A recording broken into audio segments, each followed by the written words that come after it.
My name is Mehrin Ashraf. I am 16 years old. I came to America about 5 years ago.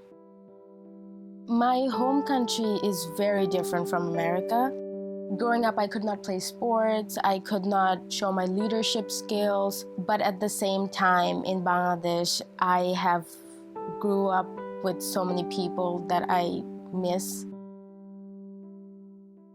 As a young woman in America, I had to go through a lot, especially when I came here in 6th grade. I did not know any English.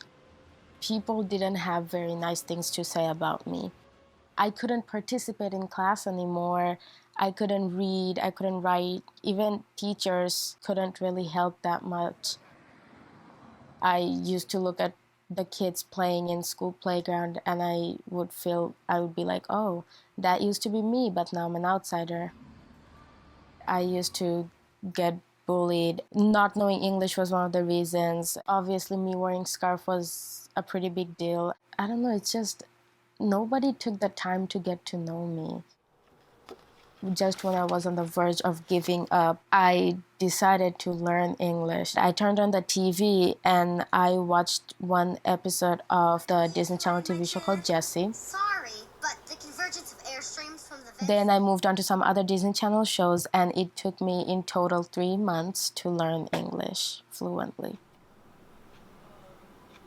If I stayed in Bangladesh, I wouldn't have gotten bullied, I wouldn't have felt excluded, I wouldn't have felt lonely. But at the same time, I don't think I would have had all the opportunities I have right now in America. For example, I get to read so many fiction books. I get to go to the library 2 times a week. I can write my own stories. Girls have a lot more rights. The same gender couple can be out in public. It's amazing, but at the same time, how do you expect me to say this country is free when children are being taken away from their parents and locked up in a cell? How do you want me to say it's free when Muslims are coming into this country and being called terrorists? How do you want it to be free when people from 7 different countries can't even come here? It takes a lot to accomplish something, especially when you're an immigrant, when you're a person of color, when your religion is so looked down upon. When I wear hijab, I can feel so many people being uncomfortable, even if they don't mean to be. The way they look, the way they talk about it, I always feel like I'm gonna let someone down because I'm wearing a hijab. I feel extra responsible for everything that I do. Wearing a hijab is part of my culture. It makes me feel safe. It makes me feel protected. I know the proper reasons why I'm wearing it. It's not because I'm being forced. It's not because I'm a woman, I have to. It's because it's my choice and I really want to.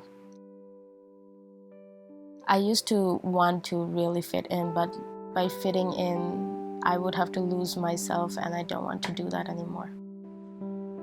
Some of my Bangladeshi friends tell me I'm too American for them. I am not the traditional Bangladeshi girl anymore. My American friends tell me I am too Bangladeshi for them. I'm not what typical American looks like.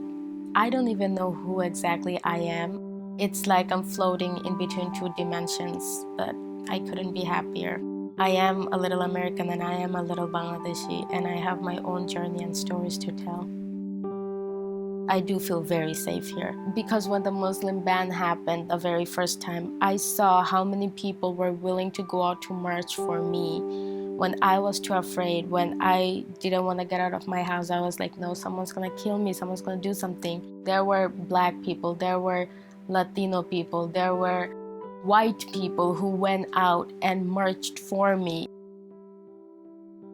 An immigrant can be brown, black, white, yellow, purple, blue, red. An immigrant could be a man, woman, everything in between. Immigrant is someone who's strong and who knows they want a better life.